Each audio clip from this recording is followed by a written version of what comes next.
বাড়িতে যদি কোনো সবজি না থাকে তাহলে চটজলদি সুস্বাদু খাবার খেতে হলে এইরকম বড়ির ঝাল কিন্তু আপনারা অবশ্যই বানাতে পারেন। আবার অনেক সময় আমরা দূরে কোথাও থেকে বেরিয়ে যদি বাড়িতে ফিরি, দেখা যায় বাড়িতে কোনো সবজি থাকে না। খুব স্বাভাবিক, আমরা বাড়িতে তো সবজি মজুত রেখে কখনোই বেড়াতে যাই না। তো ফিরে এসে আমরা বেশিরভাগ সময় সেদ্ধ ভাতই খাই।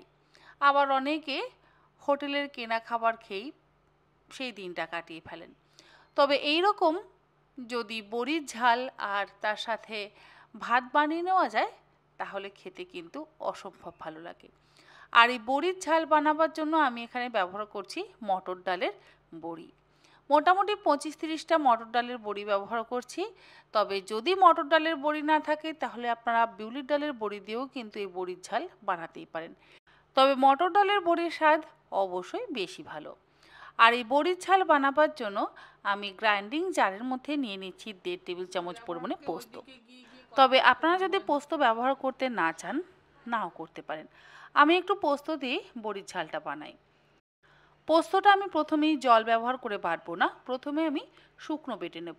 তবে আপনারা চাইলে শিলেও কিন্তু অবশ্যই পোস্ত বেটে নিতে পারেন। তবে শিলে যদি পোস্ত বাটতে হয়, পোস্তটাকে অল্প একটু জল দিয়ে ভিজিয়ে রাখবেন, তাহলে দেখবেন পোস্ত বাটতে খুব একটা সমস্যা হবে না। এর মধ্যে দিয়ে দিলাম 1 টেবিল চামচ পরিমাণে কালো সর্ষে আর 5-7টা কাঁচা লঙ্কা, হাফ চা চামচ লবণ দিয়ে দিলাম। এরপরে অল্প একটু জল দিয়ে আমি ভিজিয়ে রাখবো। সর্ষে বেটে কিন্তু কখনোই রেখে দেবেন না।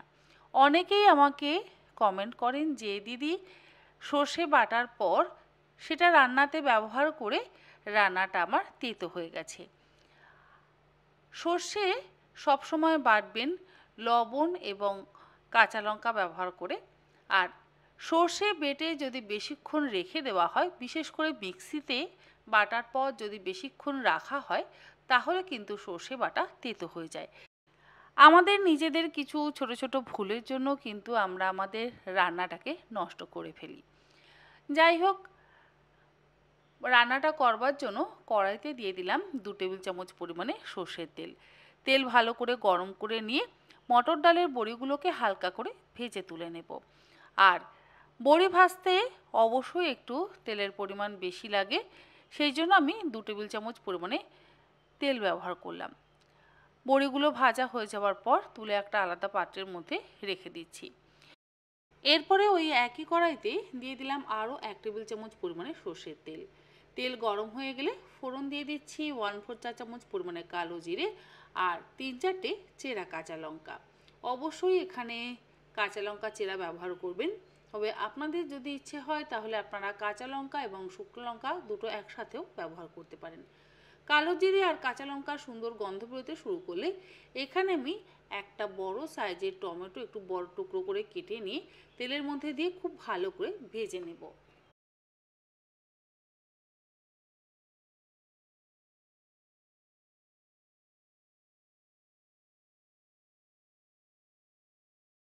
টমেটোটা ভাজা হয়ে যাওয়ার পর টমেটোটা যখন বেশ নরম হয়ে আসবে, তখন এর মধ্যে দিয়ে দিলাম 1 কাপ পরিমাণে জল। আর তার সাথে দিয়ে দিলাম স্বাদ অনুসারে লবণ এবং খুব সামান্য পরিমাণে একটু হলুদ গুঁড়ো। হলুদ গুঁড়ো আপনারা চাইলে দিতেও পারেন, আবার চাইলে নাও দিতে পারেন। আমি 1/4 চা চামচ পরিমাণে হলুদ গুঁড়ো দিয়ে জলটাকে খুব ভালো করে ফুটিয়ে নেওয়ার পর ভাজা বড়িগুলোকে দিয়ে গ্যাসের ফ্লেমটাকে মিডিয়ামে করে দিয়ে 2 মিনিট ফুটিয়ে নেব। মানে বড়িগুলোকে একটু সেদ্ধ করে নরম করে নেব। আর বড়ি কিন্তু ভীষণভাবে জল টানে, সেই জন্য এই রান্নাতে আমাদের একটু জলের পরিমাণ বেশি ব্যবহার করতে হবে। বড়িগুলো সেদ্ধ হয়ে গেলে এর মধ্যে আমি বেটে নেওয়া পোস্ত, কাঁচা লঙ্কা আর সর্ষেটা দিয়ে দিচ্ছি। তারপর একসাথে ভালো করে মিশিয়ে নেব। গ্যাসের ফ্লেম কিন্তু লোতে আছে।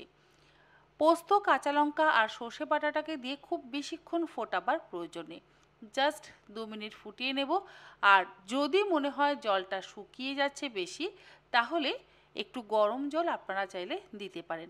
কারণ যখন ঠান্ডা হয়ে যাবে বড়ি কিন্তু ভীষণভাবে ঝোল বা জলটা টেনে নেবে। আপনারা অবশ্যই একটু ঝোল ঝোল রাখবেন, দেখবেন ধীরে ধীরে এই ঝোল বা গ্রেভিটা শুকিয়ে যাবে।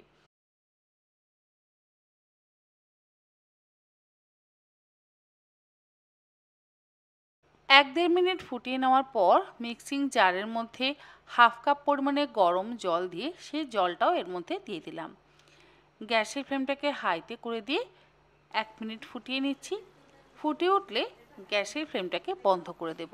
খুব বেশি শুকনো শুকনো কিন্তু আমরা বড়ির ঝাল নামাবো না, তাহলে দেখবেন ঠান্ডা হয়ে গেলে একদম শুকিয়ে যাবে, কারণ বড়ি ভীষণভাবে জল টানে। বেশ একটু ঝোল ঝোল রাখবেন, তাহলে দেখবেন বড়ির যতটুকু জল টানবার ততটুকু টেনে নিয়ে বাকি গ্রেভিটা বা ঝোলটা থাকবে, আর সেটা দিয়ে ভাত মেখে খেতে বেশি ভালো লাগবে। রান্নাটা মোটামুটি আমাদের তৈরি, মানে আমাদের বড়ির ঝাল কিন্তু তৈরি। যেহেতু সর্ষে এবং পোস্ত বাটা ব্যবহার করা হয়েছে, সেই জন্য কাঁচা সর্ষের তেল ব্যবহার না করলে আমার মনে হয় রান্নাটা অসম্পূর্ণ থেকে যাবে। তাই রান্নার শেষে গ্যাসের ফ্লেম বন্ধ করে দিয়ে 2 চা চামচ পরিমাণে কাঁচা সর্ষের তেল দিয়ে মিশিয়ে নিয়ে আমি এটাকে সার্ভ করব। গরম ভাতের সাথে এই বড়ির ঝাল খেতে অসম্ভব ভালো লাগে। আশা করি আজকে তন্হির পাকশালার এই রেসিপি আপনাদের ভালো লাগলো। ভালো লাগলে আপনারা অবশ্যই বাড়িতে বানাবেন, এবং যারা যারা বাড়িতে অলরেডি এই রেসিপিটা বানান তারা কিন্তু আমাকে কমেন্ট করে জানাতে একেবারে ভুলবেন না।